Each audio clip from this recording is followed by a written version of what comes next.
it's me, a wild kitty appeared, and today for you, welcome to another episode of Coffee and Anime.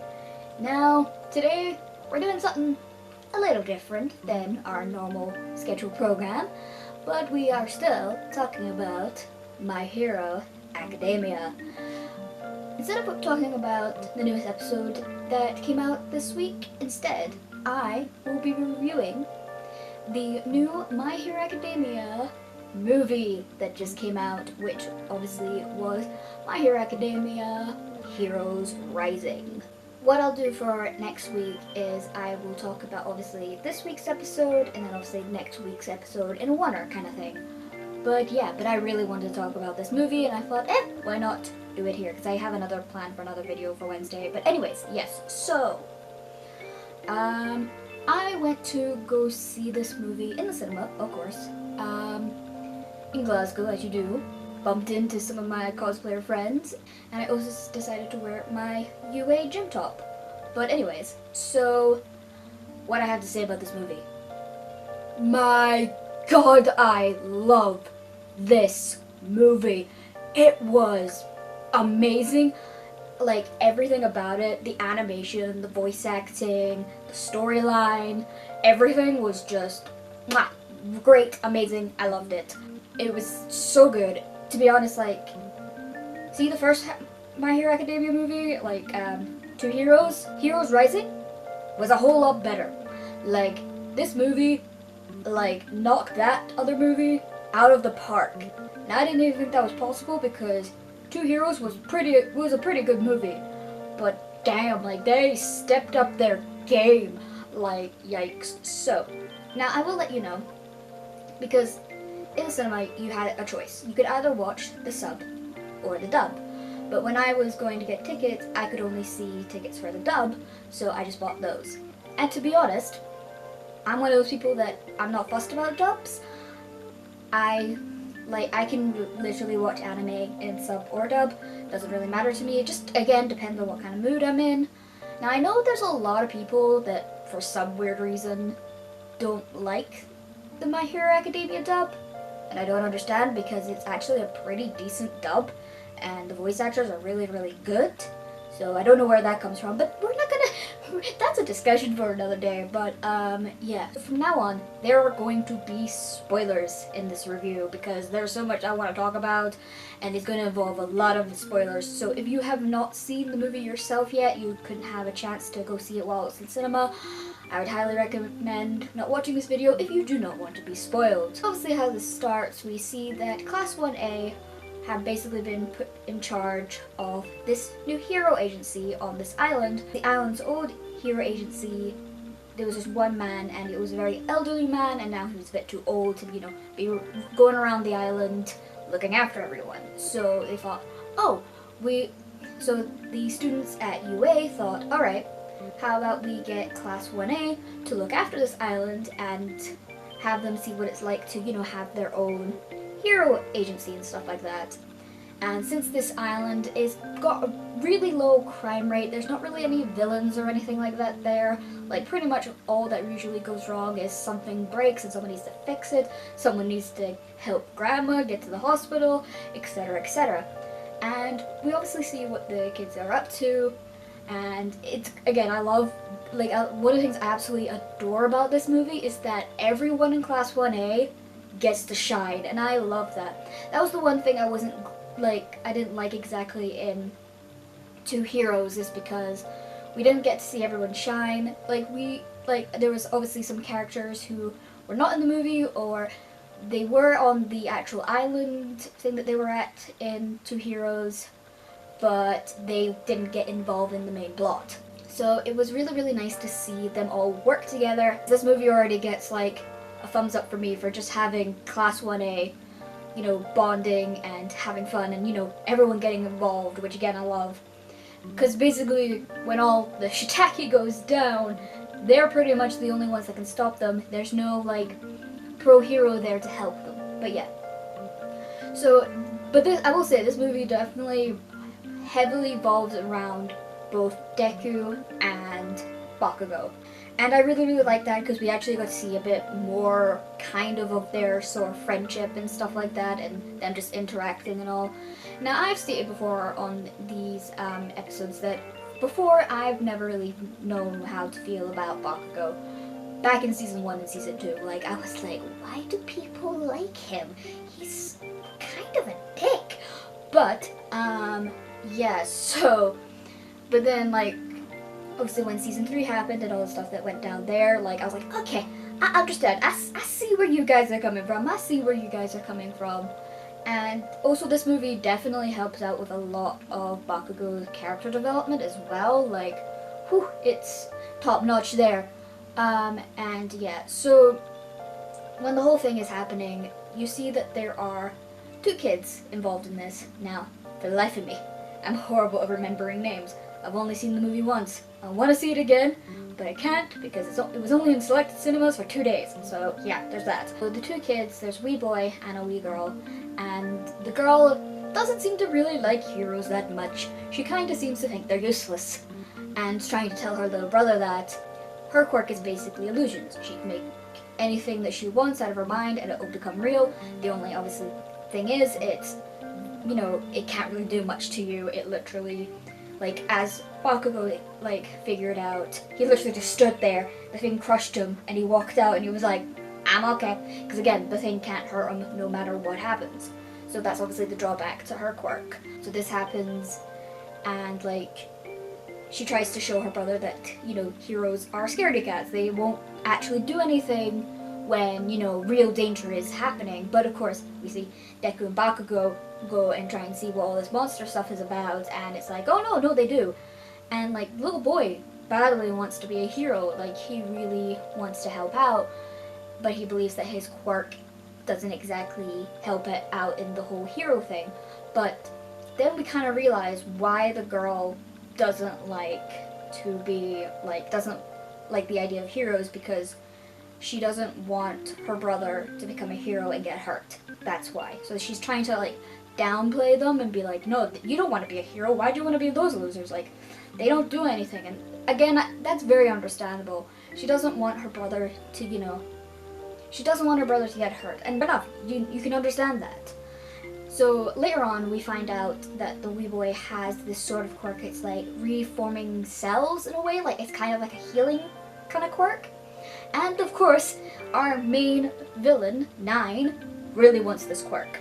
So we have another villain who's all for one, basically can steal quirks. But the thing is, though, 9 can only really get like 9 quirks. That's why he's called 9. So he's not as powerful as all for one. Because we do see an interesting bit where he goes and tries to steal Deku's quirk, but he can't because there's so much power in Deku that he can't absorb all of it. So he's like, okay, not gonna deal with that. But yeah, it was very interesting. Although I will say the fights in this movie were, again, pretty good. Like, the animation, as I said, was top notch. Absolutely loved it. It was, again, amazing. So yeah, so basically the villain is after the wee boy because he desperately wants to get the quirk, because he knows that he tried to steal it off of his father, but because his father only really works with, like, A-type blood, it doesn't work with him. So obviously the boy has B-type blood, so again, that's going to be the one that's going to help him out there.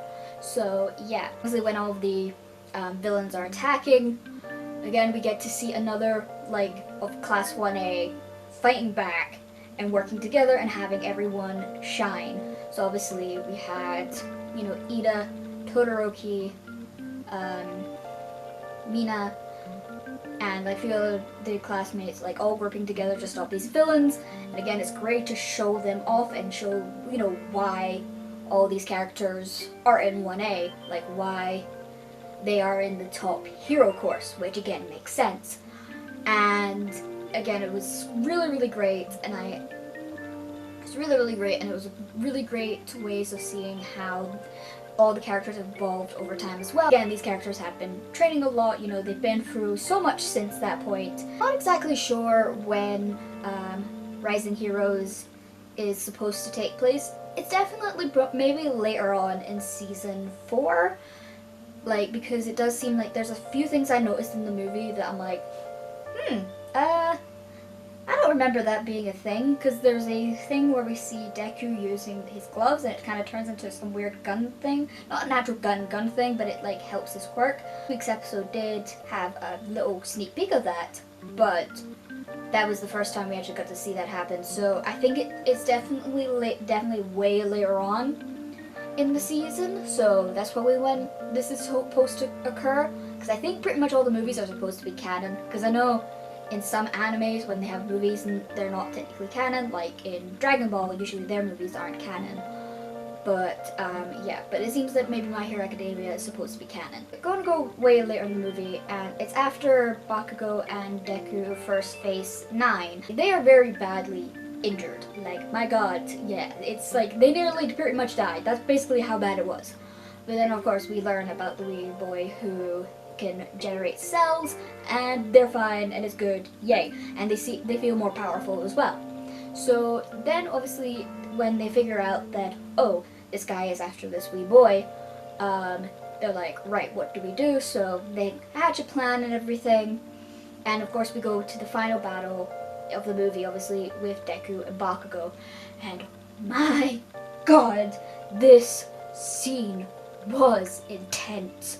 My god. Again, for those who say that the English dub isn't a good dub, you must have something in your ears, because that was freaking amazing. The voice acting in that was so good. Also, Johnny Young Bosch is the freaking villain. Like, how could you, how could you say this was a bad dub? But anyway, sorry. Yes, so, so the final battle was great, and I love how, like, 9 thought that he killed them and stuff with the electrical attack, but then like they're like, no, you didn't kill us.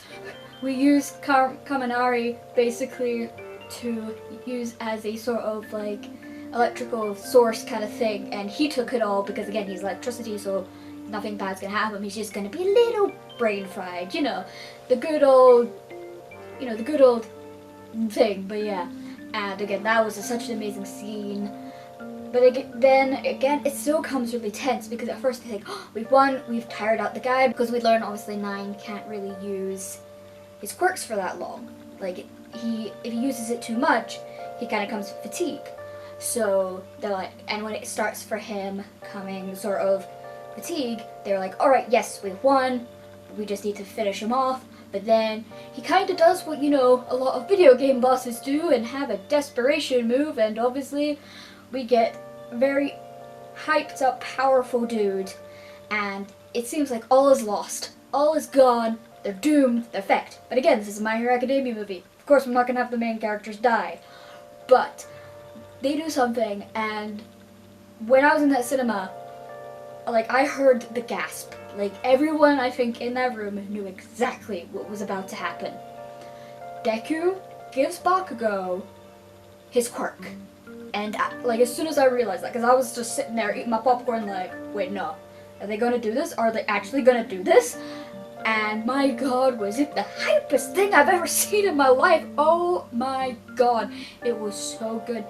And like, they just like transferred it, and then like Bakugo started freaking glowing, and Deku started glowing, and they freaking both looked like Super Saiyans. It was amazing. And yes, this was so good. Both having one for all, like, my god, like, that was so intense. Like, oh my god, I've never seen, like, I don't think I've been so intense watching My Hero Academia before, and my god, again, such a good, like, scene there. And then obviously we see them finally, we see them finishing off 9, and it was glorious, it was amazing. And then of course, because Deku obviously transferred his quirk, he was, like, the whole thing was he could become quirkless again, because again he transferred the quirk to somebody else. So obviously if what happened to All Might. And we had the scene where the pro heroes finally make to the island when they realize that the kids are in trouble. And there's a scene with him and All Might, and and obviously All Might gives this really good speech about how proud he is of him, how like he's glad he chose him to be his successor, and he obviously understood why Deku did what he had to do. And they had this moment, and I was tearing up. I knew Deku wasn't gonna die, because hello, Deku's the main freaking character. That's not gonna happen unless we get a twist at the end of the series, but that's beside the point. But yes, so obviously knew he wasn't gonna die, but the emotions were there.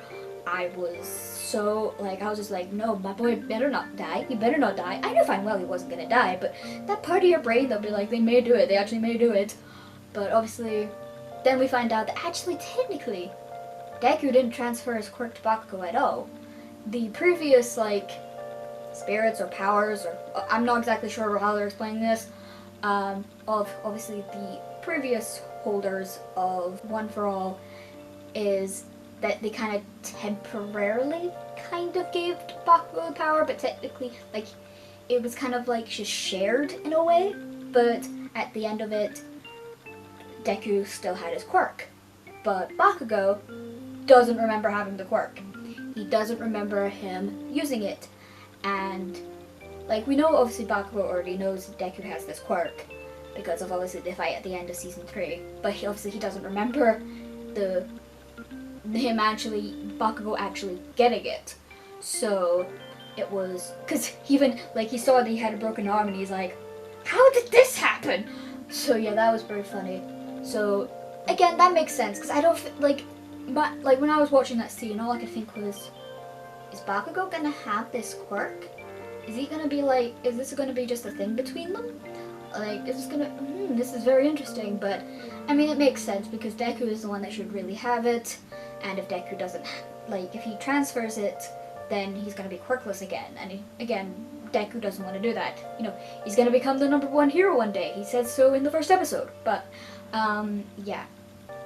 And the movie just ends on them going back home and them saying to the little kid that, you know, they'll see you at UA one day. And yes, oh, again, this movie was so good.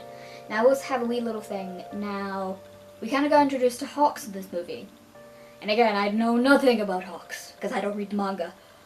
But so far what I saw from him in this movie, he definitely seems like an interesting character, to say the least. So it'll be very interesting to see where it's gonna go, because we still haven't seen this man in the actual anime yet. Like, he hasn't shown up in the actual anime yet, so I'm not exactly sure when he is. I thought he'd be in this episode, like the episode just there, but he wasn't. Maybe next. We'll see. But yeah. But so far, he's interesting. Like, I can maybe kind of see why people like him. So we'll see. But yeah. So I'm gonna rate this movie, and honestly, I can't believe, like, I have not given a movie a 10 out of 10 for years. And the last one I did give that to was Spirited Away by Studio Ghibli. I'm sorry, I have to say, My Hero Academia Rising Heroes gets a 10 out of 10 because it was so good. I loved every minute of it. I was on my edge of my seat. I was laughing. I was crying. I was experiencing probably every emotion there was. And yeah, so if you get a chance to see the movie, go see it. Like, go. If they're somehow still playing it in a cinema somewhere where you live, go see it, because it's good. It's really good. And I think it's going to be one of those things where if I can't get it on a streaming service like Netflix or Crunchyroll or anything like that, I'm probably going to buy the DVD because I need to see that movie again. It was so freaking good! Anyways guys, I hope you enjoyed this video. Remember to like and subscribe for more fandom content and you can check it out. And see ya!